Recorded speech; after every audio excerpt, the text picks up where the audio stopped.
Uh, I'm Emily Embrey and Briana. We are members of the Occupational Therapy Association in Ontario, OSOT.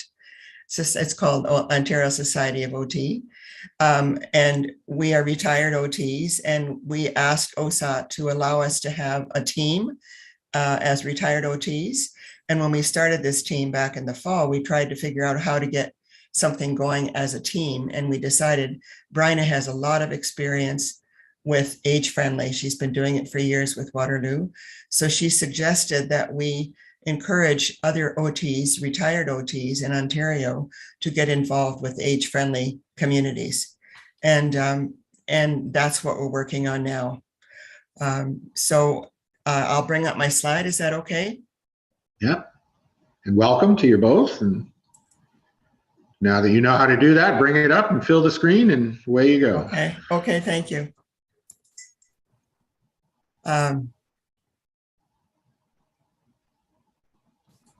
So I'm just bringing these slides up. I think you all know plenty about your advisory committees.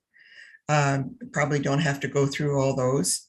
And in the next slide, your vital signs, which I understand are okay for up to 2019. I don't think they've changed, have they? No, they have not. Okay. And I just wanted to bring them up to show you that a lot of what I'm going to be talking about certainly relates to these vital signs. I can't see my whole screen because of the pictures, but I'll try to. So who World Health Organization started Age Friendly, the process of optimizing opportunities for health partners security in order to enhance quality of life as people aged. As it's inclusive of all ages, the active aging policy framework. And they established in 2010 the age-friendly cities and communities worldwide. And if you go online and look up World Health Organization, you'll be amazed. They're all over the world, the age-friendly communities. And the mission of the network, I'm sorry, going back. Inspiring change by showing what can be done and how it can be done. Connecting cities and communities worldwide to facilitate the exchange of information, knowledge, and experience, and supporting cities and communities to find appropriate, innovative, and evidence-based solutions. That was their mission when they started the Age Friendly Network. The core features recognizes wide range of capacities and resources amid older people, anticipate and respond flexibly to aging-related needs, protect the most vulnerable, promote inclusion and contribution to all areas of community life, and promote diversity. When I was looking, I had no idea how to get in touch with anybody around here about Age Friendly. I had no idea who to go to because we've only been here for 7 years, and I didn't know a lot of the members of the society in Alora Fergus that would be able to help me.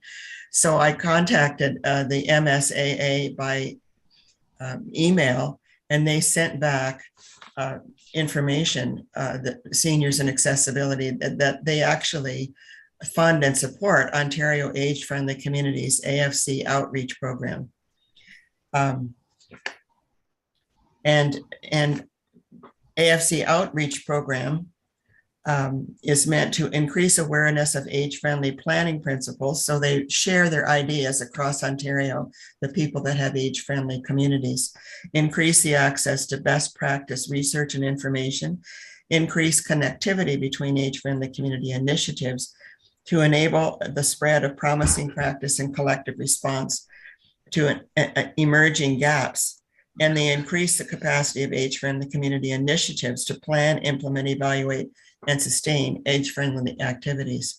So that was very helpful for me to hear about, that the Ministry of Seniors and Accessibility are actually quite involved with age-friendly. These are the 8 domains, which you may have already looked at if you've looked at any of the age-friendly information. I will just read them to you. outdoor spaces in public buildings, transportation, housing, social participation, respect and inclusion, civic participation and employment, communication and information, community support, and health services. So that is what they consider their domains. If you meet 4 of those domains, you can become recognized as a World Health Organization, AFC, locally. The key features of an age-friendly community: pleasant, secure, and physical accessible outdoor spaces, well-designed, affordable, and sure housing choices, well-maintained and accessible roads and walkways, affordable and accessible public transportation, secure neighborhoods, respectful relationships. And I don't think that really says anything different than what most communities would try to adapt. What AFC needs to succeed. All of these are important. One of the things we found out about this, Dr. Barrett is internationally involved in aging. And she spoke to us a couple of weeks ago when we had our Inspiring Age-Friendly Communities. They had a workshop, and it was for 3 mornings a couple of weeks ago. And they had over 30 people speaking. So there was a lot of information that we received. And this was she introduced the workshop, and she talked about structure, framework for age-friendly, make sure it's inclusive, and be sure that you have ongoing development. And that was one of the things that was important, that it not be static, comes and goes in waves. For example, what's happening with age-friendly since we've had COVID, and what's happening with the older people who have definitely had difficulty with isolation.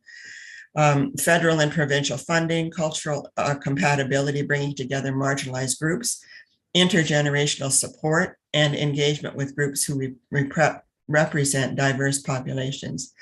And this was another one that was really stressed at the workshop, the engagement of diverse populations in any community.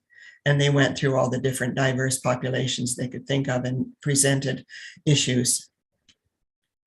And then this is the group that they are suggesting be part of an age-friendly committee. This is all the people that they have identified as previously have been involved.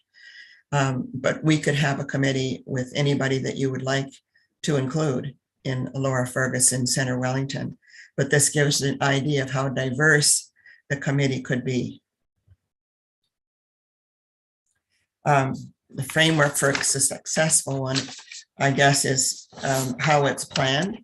And I think we'd have to assess community needs, which I don't feel I could do, but I think other people that are here today, I'm sure, could do.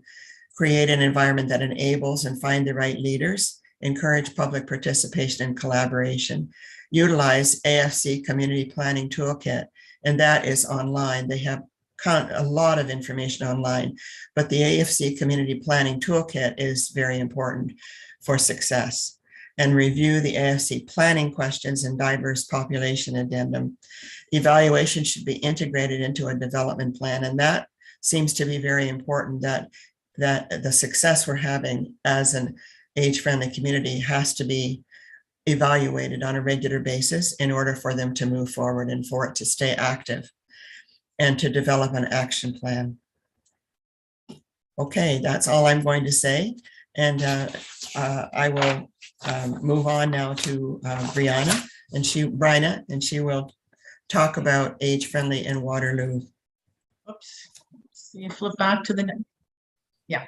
So good morning, everybody, and I'm very happy to come and share my experience with you. So I'll just give you a little bit of background. I was at the International Association of Geriatrics and Gerontologists in Paris, France, in 2009. I actually went back to school and did a PhD, and part of it was going to these wonderful conferences. And a colleague of mine and I sat in on, at the time, what was their first presentation of what age-friendly communities was all about. And we thought, being occupational therapists who are very involved in looking at how do people live, we thought this was a great idea. We came back to our mayor at the time and said, we think we should do this. And of course she said, okay, we'll make it so. You do it. You do it, and we'll start off as an advisory committee. And so that's how we started. We got together as a group. The mayor was part of, she was so, it was, her name, Brenda Holleran at the time. She was really hot on this. She thought this was a great idea. So she actually sat on our committee. We had a city senior planner. And other than that, everybody else were volunteers. There were certainly representatives from other community agencies. We had a geriatrician at the time, who's no longer on the committee, but I was on as a healthcare professional. So my background is in home care and geriatrics, basically. We had representatives from the senior community, and we had academics as well involved. And the membership has now evolved. We've become more of a standing committee to the city. And does include a couple of senior city staff, but their contribution is in kind, but pretty much the rest of us have continued to remain as volunteers. Next slide, please, Emmy. So here's our mission, and it's taken us a little while to start it off, but basically with the World Health Organization's AIDS-friendly city designation, which was the first thing that we did as a committee, multiple stakeholders come together to address the common goals or issues so that the city of Waterloo is a place where all residents can age safely, enjoy good health, and participate fully in an age-friendly community. Becoming designated by the age-friendly global network is not difficult. It's a bit of a process in terms of you need a letter of support from your mayor, and you have to have, as Amy said, I think 3 or 4 different areas of that flower of those 8 domains that you want to work on. And it really helped us focus in on what we wanted to do. And just out of interest, at the time when we did ours, which was, I believe, in 2010, there were 135 cities in 20 countries that were part of that group. And now there are over 1,300 cities and communities in 47 different countries, affecting about 298 people in the world. So it's pretty cool. There are 73 AFCs in Ontario. As well. So it's definitely a growing movement, and it's a win-win for everybody. It's kind of like a big umbrella that a lot of existing strategies that you've already identified fall under. It just helps to coordinate things a bit. Next slide, please, Emmy. So for us, what we did at the time, Waterloo was in the middle of developing its strategic plan. And so its focus already was on community wellness, to provide the best environment for those who live, play, and do business and work in Waterloo. So again, it just kind of fit in and dovetailed into what was already happening, because Waterloo wanted to create opportunities for all its citizens to participate, to feel welcome, safe, and included. I think these are things that are pretty much standard across most communities. Next slide, please, Emmy. So some of the things we've been able to accomplish since that time, we do have a yearly mayor's intergenerational forum that raises the work that we've done. We review our work. We use it as a grassroots planning. So we often have, now, of course, this is pre-COVID. During COVID, we were virtual. It wasn't quite the same, but pre-COVID, we were able to have 175 to 200 people in the room. And we also made it intergenerational by inviting students from Bluevale to come. I think a big part of the AFC is the sense that it's not just for older people. It really is meant to be aging across the life course. We usually do a bit of a survey. We make sure that people know what we've done over the year, and we actually say, okay, what are the things that you think are barriers? What do you think we need to work on for the next year? And that really helps drive the work that we do. So as I said, we did join the Age-Friendly Network in 2011. And in 2018, we actually won an award from the Ministry of Citizenship and Immigration, an Age-Friendly Communities Recognition Award for the work that we've done. We have several collaborations with the University of Waterloo School of Planning. Specifically, there's a prof there who really looks in the School of Planning, who looks at livability and walkability. So this was also, again, a very good fit for him. And one of the very cool things that has happened from his involvement as our community is that he now gives his graduating class, when they have their final assignment, he actually gives them a sort of a piece of land and says, okay, I want you to design an age-friendly, whatever, an age-friendly community. Like, how would you make this look age-friendly? So he is sort of now training the next level of city planners to understand age-friendly and to incorporate that into their work. We are just starting some collaborations with the School of Public Health as well to look at things like having kinesiology students do online exercise programs with seniors. So that's something we're just starting to get into. We have been able to get a few grants, and there are a number of grants available to help with age-friendly work from Trillium, from the Senior Secretariat. So there are basis of funding to help. And why that's important, we were able to do one of our projects, which is called Bridges. Again, this is pre-COVID, where we got university students and seniors together to share cooking classes and cultural things. So it was nice to be able to have the money, some extra money that we didn't have to keep, dip into the city pots, because as we all know, that there's not a lot of money for anybody to do these things. But really what we're hoping to do also at some point, which we've still not been able to accomplish, is to get a coordinator, to be able to hire somebody who could spend even part-time to be working on all the work that we're doing.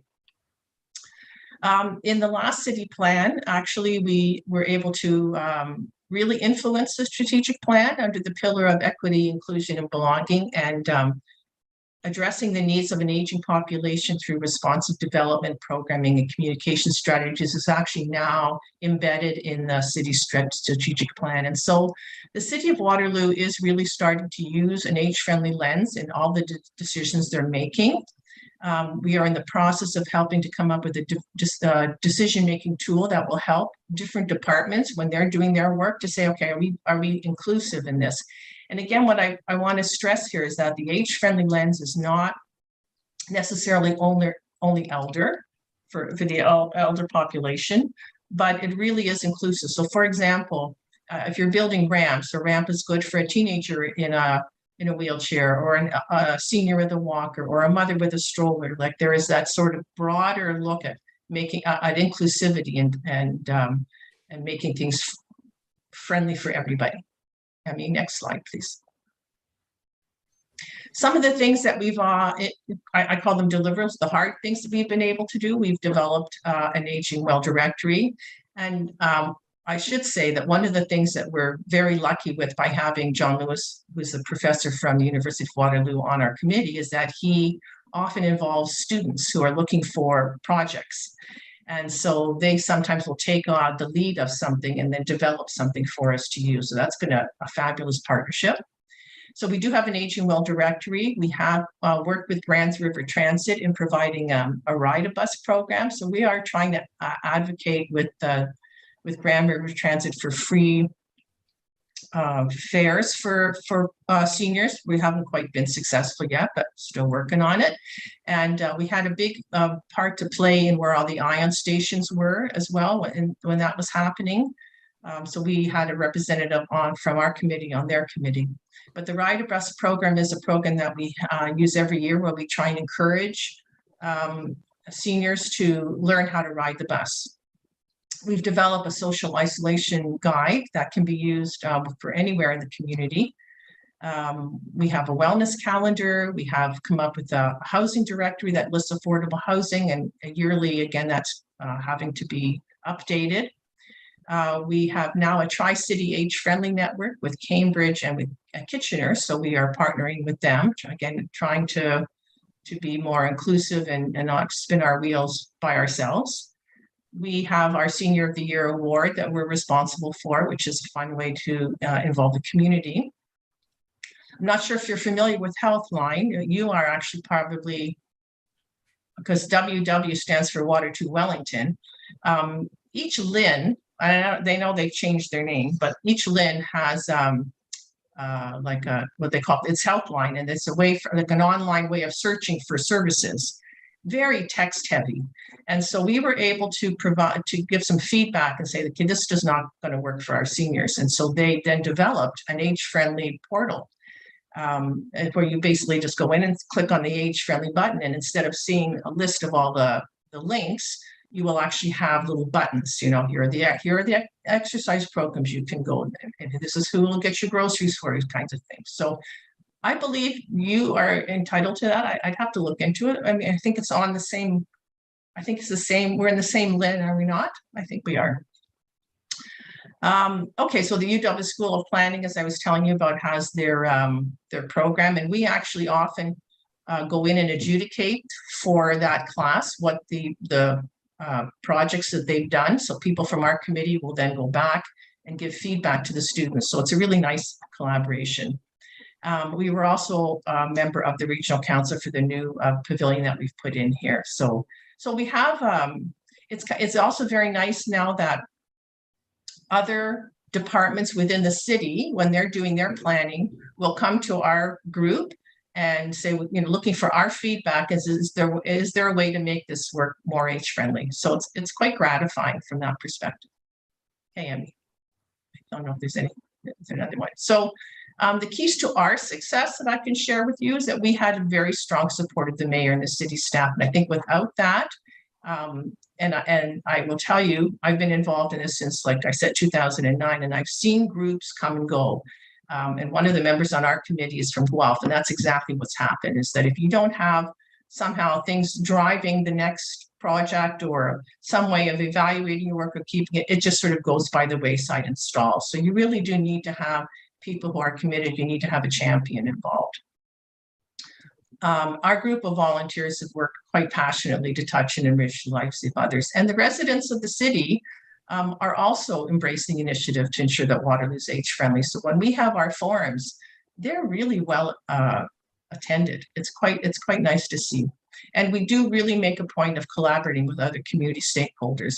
So one thing I would also share with you is each time that we do our forum, we focus on different topics. So for example, we've had people from the LBG, whatever I can never remember the whole thing, gay community come and discuss the differences of, you know, what it means to grow older with that and the challenges that they have, which we don't think about. We've had somebody from the Indigenous community come and speak to us as well. So each time we try and pick something that's a little bit different from the mainstream for us as well.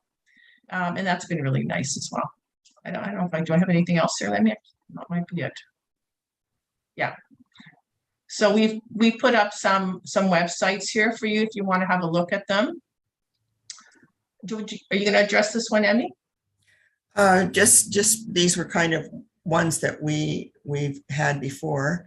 During the conference that we went to, a lot of the people that spoke were involved with one of these sites. And for example, Canada Home Share, where they have a senior sharing a home with a young person who helps take care of the senior and their rent is reduced. Just a lot of good information on these sites. We could also send you these slides if you would be interested in looking more at them. As well, we have a copy, we've been sent a copy of the workshop that we went to a couple of weeks ago with all the information that you could also use if you wanted to look at all the different speakers and different approaches. But that would be totally up to whether you think you'd want to delve into the situation. I think that's it. I just want to mention a couple of things also. It really spars creative thinking outside the box that people aren't used to thinking at. So for example, there's an OASIS program that started in Kingston, is now starting to go province-wide and actually starting to go across the city. And it's looking at a different model of aging in place. And I know housing is a big issue that you've discussed as well. And what this looks at is something called, what we call NORCs, is naturally occurring retirement communities. So places where seniors typically tend to go anyways. And they set up specific programs there that look at nutrition, that look at balance, that look at other things. And they, in their research, have found that people who participate in these activities require less home care. I think like 45%. They delay their admission to long-term care by a year. So there are some really neat programs going on out there. Like Amy said about the home share, this was started because there's a housing crisis for everybody. And so it's nice to be able to connect with other people. We also have a Southwestern Ontario age-friendly network that meets quite regularly, and just to get different ideas from different groups. The other really interesting thing I think about this is that it's driven by the community needs. So no two communities are the same. And the work that's being done in those two communities are not the same. It really is specific to what your community's needs are. Shall I leave the screen? Do you have any questions at all? Anybody have any questions before we head out? Go ahead. Stephen? Yeah, thank you. I just, you mentioned in Waterloo that they have, there's been examples of housing development that would be considered age in place. Like, is there an example of something in Waterloo area that can be actually visited or seen? No, so we are, I believe we have a housing directory. And so we just have a listing of affordable housing that's existing already. The other thing that I was talking about is really in Kingston right now, and it's Kingston, London, the Oasis program. It's in Kingston, London, Hamilton, Toronto. We in Waterloo are trying to get to be part of that as well. And they are, in fact, looking for ways to expand. They have quite a large grant from a Canadian Institute of Health Research. We're talking, when I tell you large, we're talking like millions of dollars. And so they are trying to set up these programs throughout the province, or at least setting up a template for them, so that helping people to stay in those homes longer, which is not the same as creating new housing opportunities. Just one further follow-up question, just with regards to the housing directory. How did they, is there like examples, or their affordable criteria, or how? You can actually go onto our city website and look for it. I mean, and if you have trouble doing that, I think we have our emails we left. I'm happy to help you with that. But again, we had one student one summer. We had a summer student, and that's what they did was there were criteria, I believe, and they developed a listing of all the possible housing options for seniors. So we have that in place now, and it's just updated each year. But at least it's something that people are given a hard copy, right? It's online, but there's also a hard copy of it.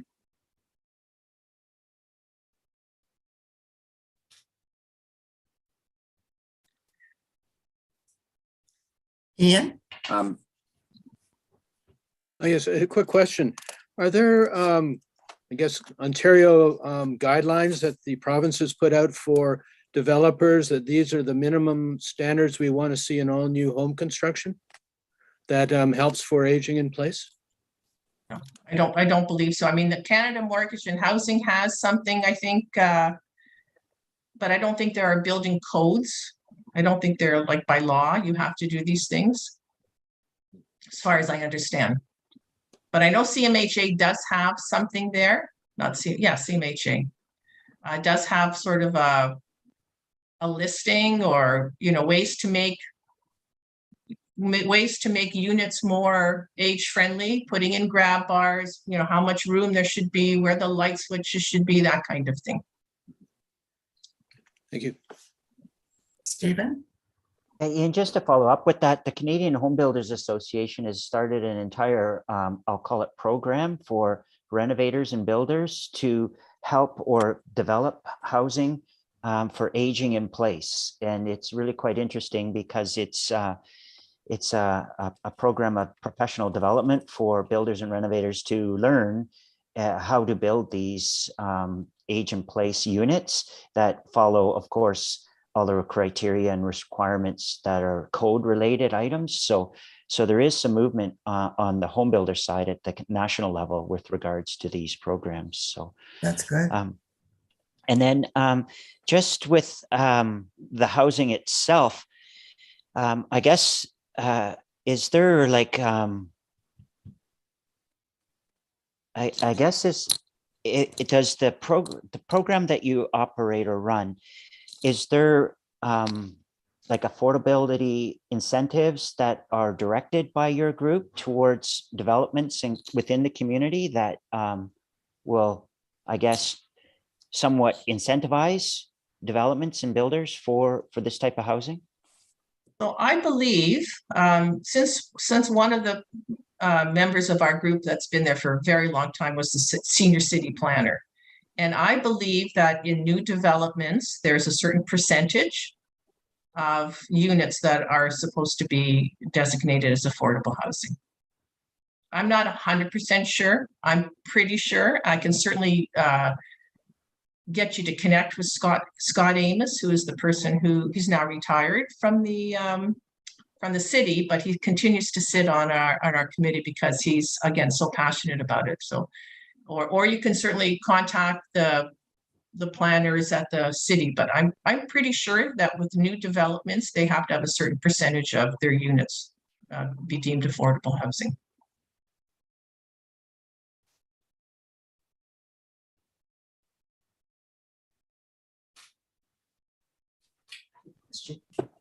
Kathy? I guess my question, Elora is a town that has and Fergus also, but Elora particularly, has a lot of the buildings are really old and have steps and slopes and at the front doors and all kinds of things like that. And is there a way that you have come up with that you can recommend, like ramps, like portable kinds of ramps, or things that make accessibility easy for the store owners?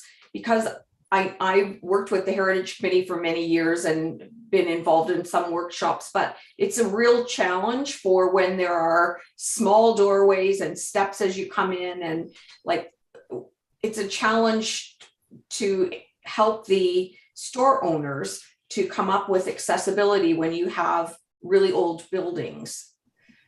Any good suggestions? Well, it's my understanding that it's now legislation, right? The Ontario Act for AOA, again, I can never remember all things. The Ontario Act for the Ontarians with disabilities, something there's a, right, that's now law. So that anything new, of course, has to be that way. But I believe that there is funding available to retrofit existing buildings. But again, you know what? You have to have somebody who is going to look into that, to apply for the funding, to, get the process going. I mean, that could be a project that this group would work on. This, if you develop an age-friendly committee. But I believe it's already. Am I correct? The mayor would know. I would think that it's already legislated that buildings are supposed to be accessible to all Ontarians. Public buildings, usually. Mm-hmm. Anybody else?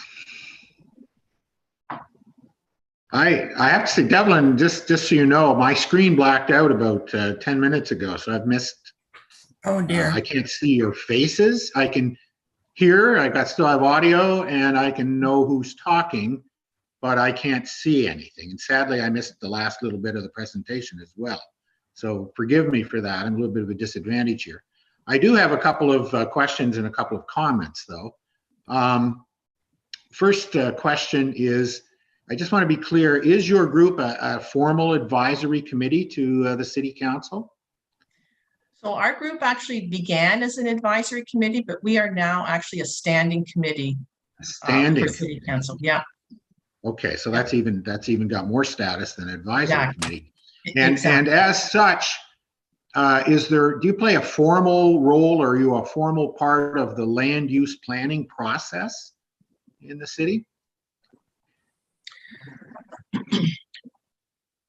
Like, do you Well, review applications, or did they no. send things to you and you comment on them or anything like that? We do officially? comment. So as I said, I know they were looking at all of their parks. There was a committee looking into all the parks, and they actually brought their report to our committee and their report for feedback on whether or not Okay. we had any other comments. So that is beginning to happen more and more within the city structure, where they are now bringing information. So even the strategic planning committee, for example, came and did a session with our group as well.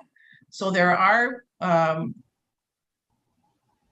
Waterloo also has an outreach, like a community outreach department as well. So I guess what I'm saying is that we are not formally on all those committees, but all those committees know that they can come to our committee to get feedback on what they're doing.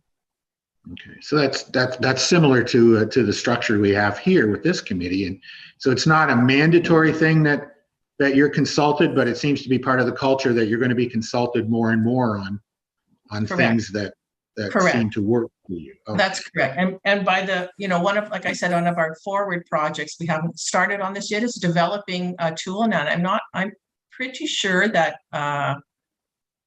Kitchener has one in place where there's a decision-making tool that all the different parts of the city use, the groups within the city. And so part of it is, are we using an age-friendly lens in the decisions that we are making? Right. That would be the role of your committee, is to provide that lens, I guess, for various issues.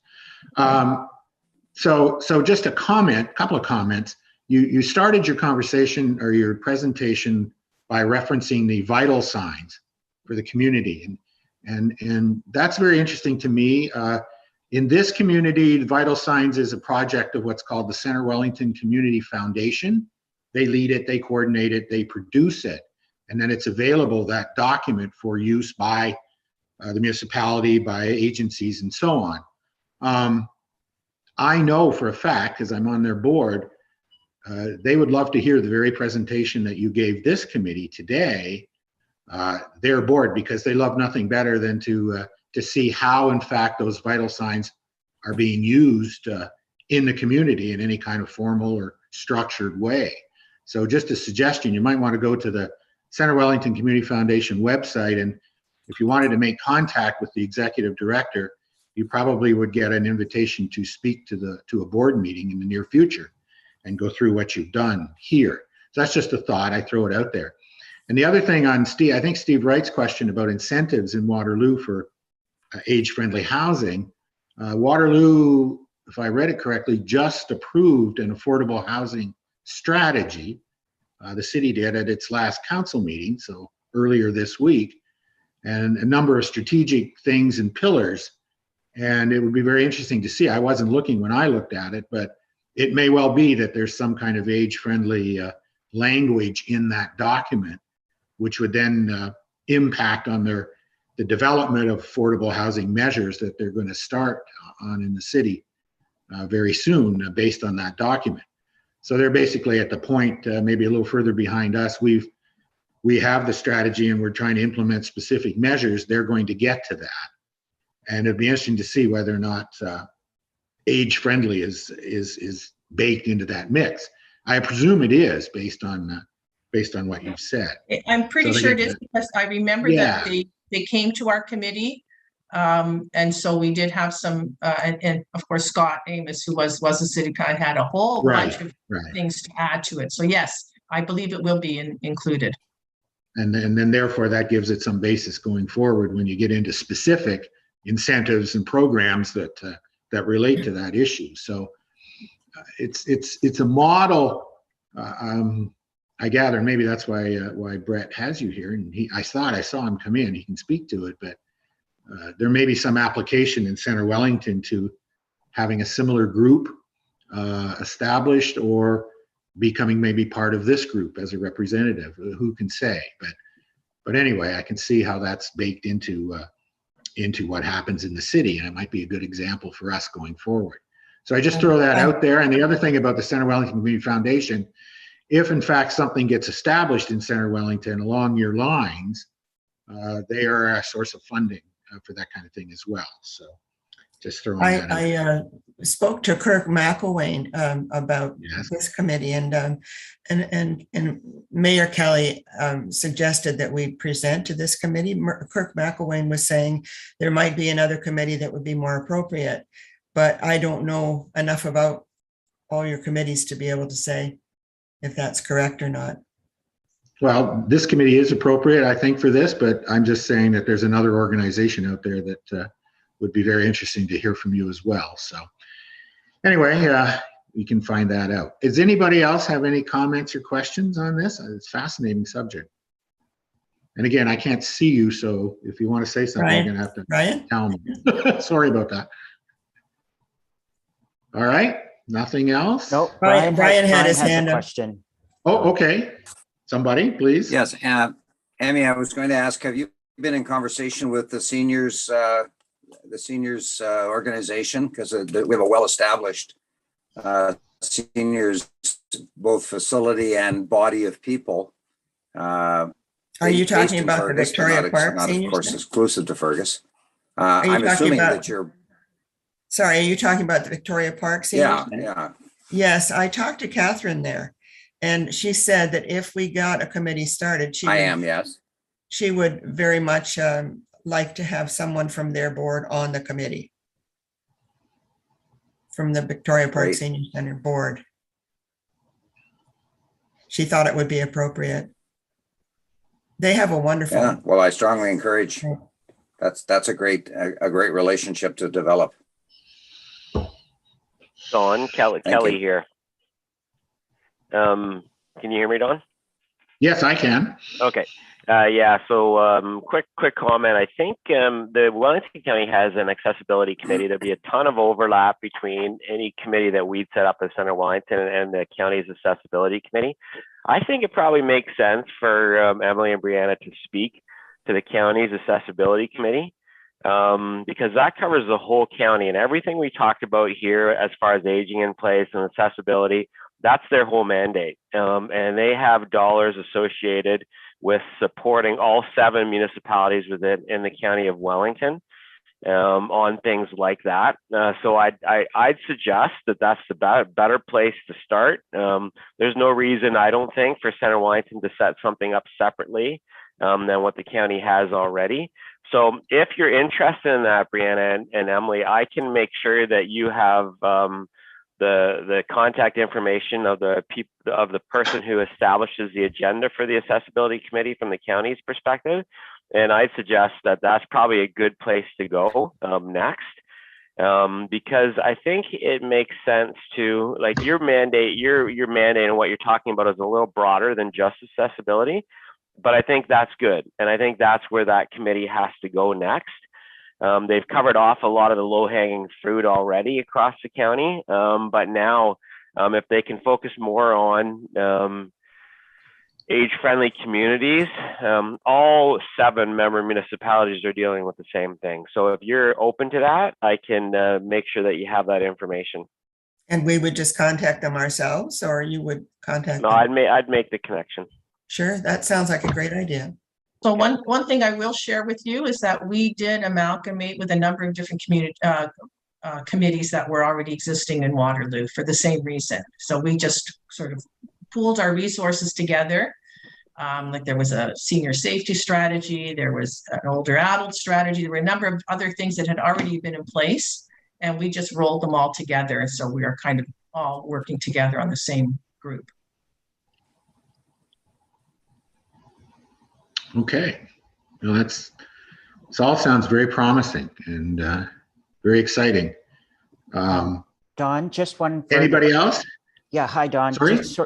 Don, just Oh, one. hi, Steve.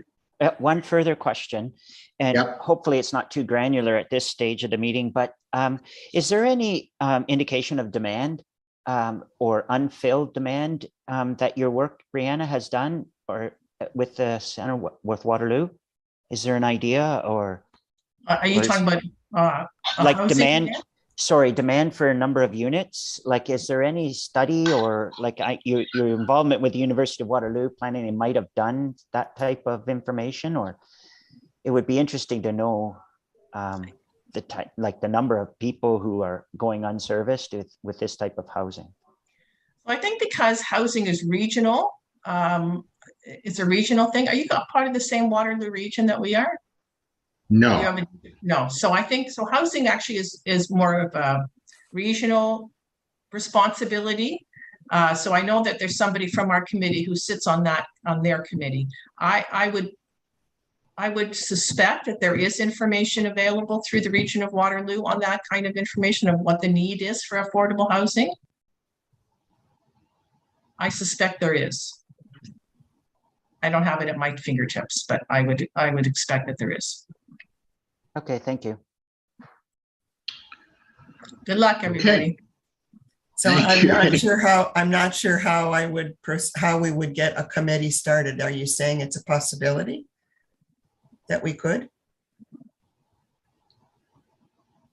Well, I think what Kelly was suggesting is that you maybe liaise with the existing group at the county level, which is Okay. equivalent to the regional level here, and see where that takes you. Maybe it's become part of another existing group, or maybe it's to set up something separately. I don't know, but there is that organization already in place. And as the mayor suggests, maybe that's where you should start. And it may evolve into something, who knows? So they might be interested in having us work with them as a committee. I don't know, but I'm sure they're interested in hearing what you have to say at this point, and then you go from there. I don't want to speak for them, or I don't want to speak for the mayor, but I'm I not think there sure. is. I'm not sure how that would evolve into a committee, but I get you. We could talk to them, the accessibility committee. We could present the idea, and then you're saying they might be willing to. Well, I don't know what they'd be willing to do, but I'm sure they'd be willing to, if it's an action item for them, they would in some way, shape, or form want to move on it. And it's similar to your discussion with this committee, which is an established committee dealing with a broad mandate of affordable housing, but certainly the element of aging in place, age-specific housing would be part of that, as part of healthy growth. So where that takes you, I don't know, but I think it opens some doors and you see where it goes. Is it possible that someone from this committee could become involved with an age-friendly committee?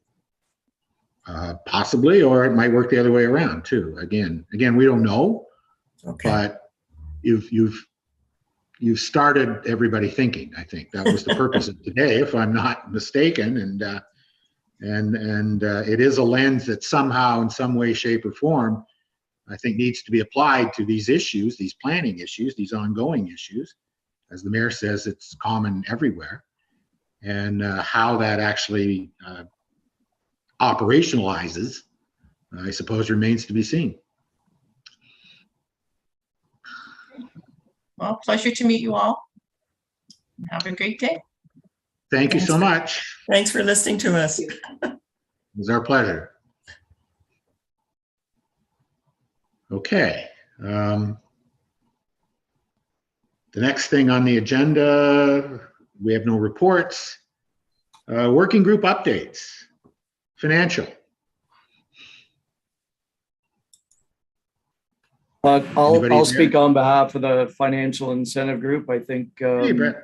Don Valerie was away today, so the financial incentive subcommittee met a week ago, I think, and we talked a little bit further about some best practices that the consultant that's working on our CIP update pointed us to.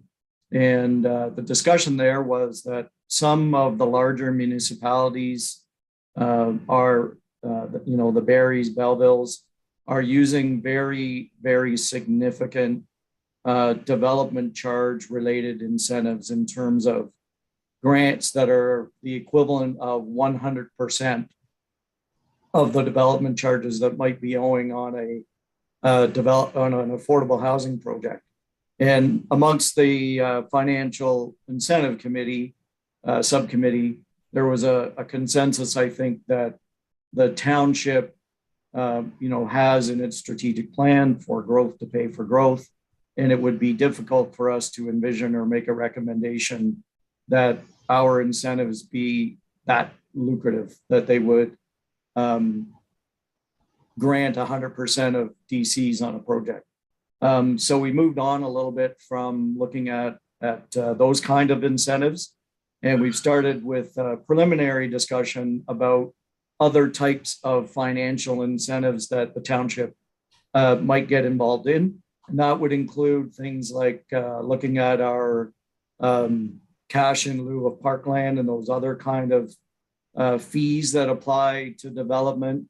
And then also the idea that the township involvement in the development process of expediting approvals, of pre-zoning things, or of laying out established standards for, a site plan or for a certain type of housing was an incentive in itself, including, I think, when we heard from the presentation regarding co-op housing, that land itself can be a financial incentive.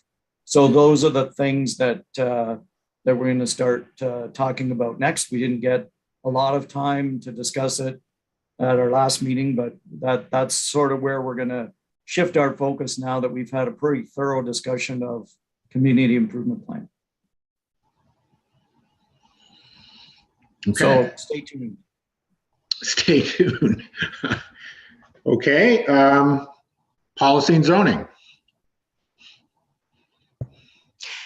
Yeah, I think I can provide an update on that. We met a couple of weeks ago, and we are basically fine-tuning the draft zoning bylaw amendment for the highway commercial areas. So we made some progress there, and we are, I think, almost at the point where we will have a draft. There's a little bit of fine-tuning still left that we weren't able to get done by this meeting today. So hopefully it will be on the agenda for the next meeting. We'll provide some type of a presentation so that the committee can review it and we can move forward on it. We're just doing some fine-tuning on whether we want to include angular plane analysis, angular plane review in the bylaw itself, or whether that's more suitable to design guidelines. But we're almost there, and so we expect to have something shortly to the committee, and then likely start working on the development permit system information that we were trying to gather earlier, and start moving forward on that. We're also doing the council approved going forward with the official plan amendment for the cultural heritage landscape study and implementing that. So there will be some discussion there about what those policies might look like and what planning tools we might have, particularly in the downtown areas. So some of that discussion can be held in the near future through that process. So that is the update I have for now, unless there are any questions. Okay, any questions? I don't. Just a comment. Sorry, is there a question? Yeah, sorry, heard a Don. word. Before I just what's the term angular plan? Did you say, Mariana, or did I hear that? Yeah, angular plane. So it's basically a sort of a design tool that speaks to, as you go taller on a building, the angular plane. So it's kind of like this angle that's measured from some point, either midpoint in the street or across the street when you're viewing the building, so that there is not as much of an impact at the pedestrian scale and on adjacent properties. So what it typically means is that within that angle or plane, which is usually a 45-degree angle from the viewpoint, that the building would be stepped back as you go on upper stories, if that makes sense, so that it all falls within that sort of angle that you're viewing it from. So what we looked at was typically above a third story, you would have a fourth, potentially fifth story set back Usually it's about a meter, meter and a half per floor, that would be stepped back so that you're not creating one solid wall. And it's thought that the impact is lessened on adjacent properties or on a streetscape. Okay, does that answer the question? Oh, certainly, Don, it does. But Okay. wouldn't that sort of policy or consideration be sort of taken as a reduction of potential units? Yes. And isn't that contravention to kind of? Yeah. So what that's we're a good after? point, and that's exactly what we were discussing, whether there is some thinking that does reduce the number of units and floor area. So it's a balance. And I think what we are exploring is whether we might only want to apply that where we're abutting residential and there might be impacts in terms of height. So it might not be necessarily an impact in the highway commercial zones along the streetscape itself, but where a property is abutting residential and there might be impacts, then at least an angular plane analysis would be done. And if justifiable, then we might require that type of step back take place or be incorporated into a building design. But it's something definitely for discussion at this committee. So that's what we would bring forward, is sort of our best recommendations. And then it would be vetted through this committee and discussed further, and then before it goes to council. So that's a good point though, Steve. Yeah. And the other thing we talked about is in downtown areas too. So the 3 stories and then step back, so it doesn't have that much difference from what we see currently. So that was part of our conversation as well. And the bylaw we're bringing forward though would just be right now for the highway commercial areas. So Right. But that's definitely a discussion that's being held with when you have any infill going in adjacent to residential properties that might be impacted as a result of an increase in height. Okay, so to be clear, your hope is, or the expectation is, that there will be something on the next agenda for the full committee from the subcommittee to consider, and that if it clears the full committee, it's ready to go to council at that point. Is that the plan in terms of the timing? You're muted. Oh, Sorry. I am, but not No, it according was to my. me.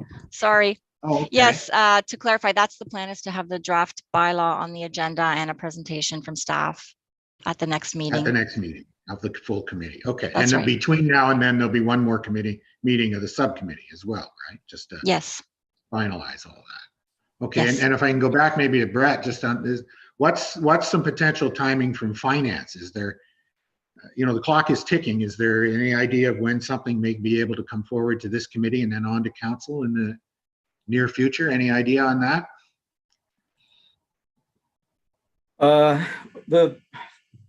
The main thing will be the update to the CIP, which I think is it'll be outside of this term of council when that comes forward, based on the terms of reference and the work plan that was approved both by the county and us. It's more than just about the housing. That CIP update Yes. is at commercial programs.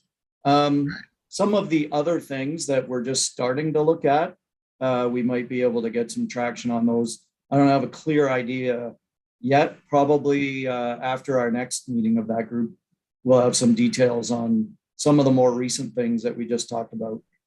For example, when it comes to cash in lieu of parkland, there may be a need legislatively to do something later this year. So. And similarly for the DCs, is there a possibility of anything coming forward on that front? That's seems to me you're pretty well focused in on a decision, but maybe not. Well, I think our discussion about any DC related incentives have been in the context of a CIP granting the equivalent, as opposed to amending our DC bylaw itself. No, fair enough. Okay. Any other comments or questions? Don, it's Kathy. I have a question. Hi, Kathy. Sure. Probably for Brett and Mariana. I've been sort of following the changes to the infill with the Ontario government, and it looks pretty onerous in some ways for the municipalities' decision making going forward. Is there any updates on that? Brett's got his hand up. Sorry, yeah, I could answer that. Just do. Well, there's a couple of different things going on, I guess. What got a lot of discussion was the province established a housing affordability task force. Right. And that's what I'm talking about. Yeah. The housing affordability task force made a series of 55 recommendations to the government that included a broad range of things. And there was some, I guess, impression or understanding that the current government might move ahead with some or all of those recommendations in the near future. But instead, what the province did just last week was they've put forward what they're calling Bill 109, I believe, which is, they're calling it the More Homes for Everyone Act. And that act amends a number of other provincial acts.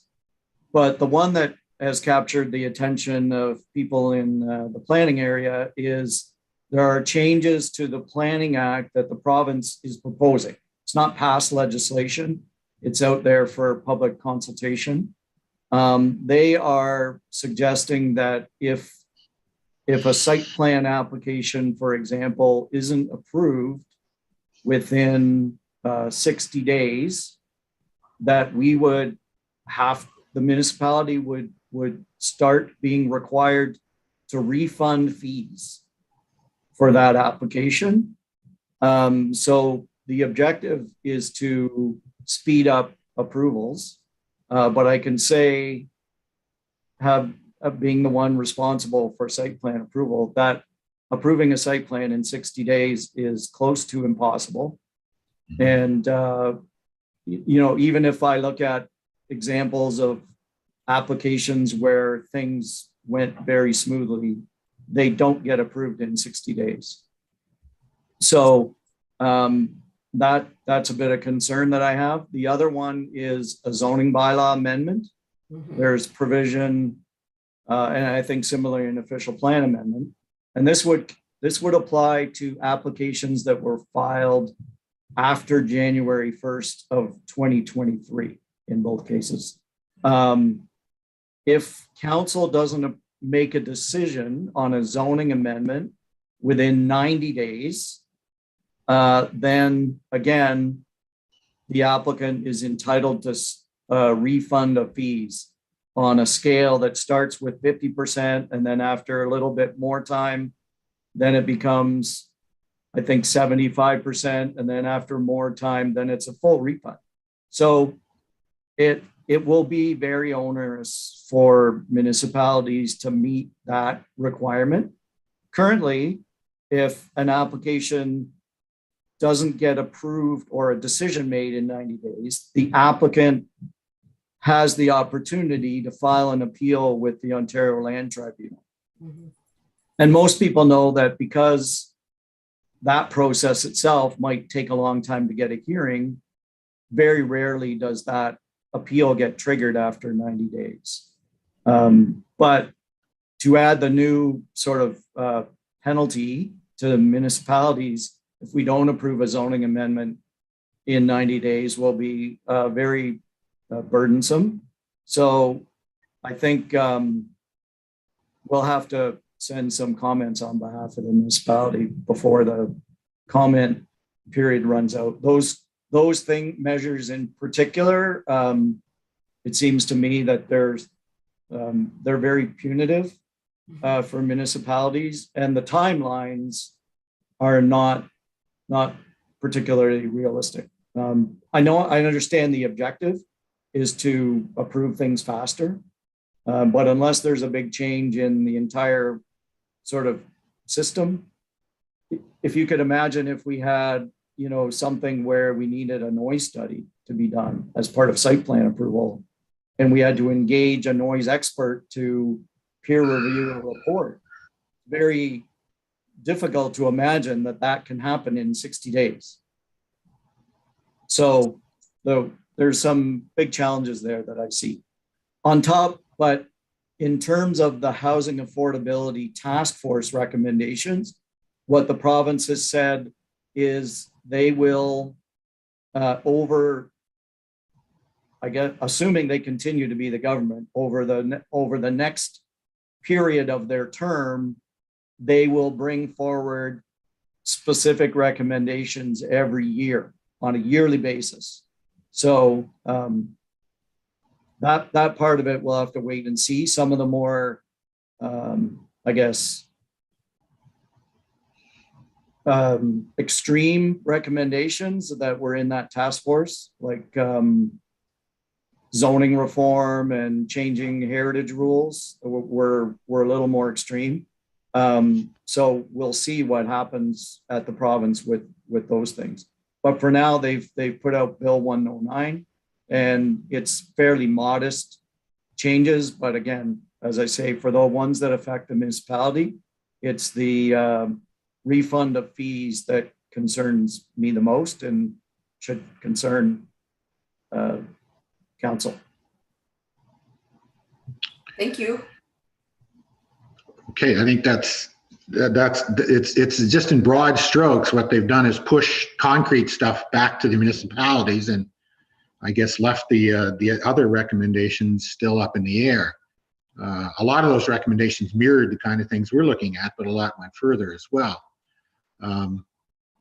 So I guess, are the municipalities organizing to push back on those approval procedure changes, or are you just going to do it individually? Well, it's early days, so like I think it was just last Wednesday, maybe the provincial announcement was made. So I haven't seen. I expect there'll be, you know, groups like AMO and the Municipal Finance Officers Association. I'm sure they will be active. I would hope so, because you could see tactically doing approvals altogether differently under that kind of pressure than you do them now. And one of the unintended consequences may be there's all kinds of cases back onto the land use tribunal rather than being dealt with locally.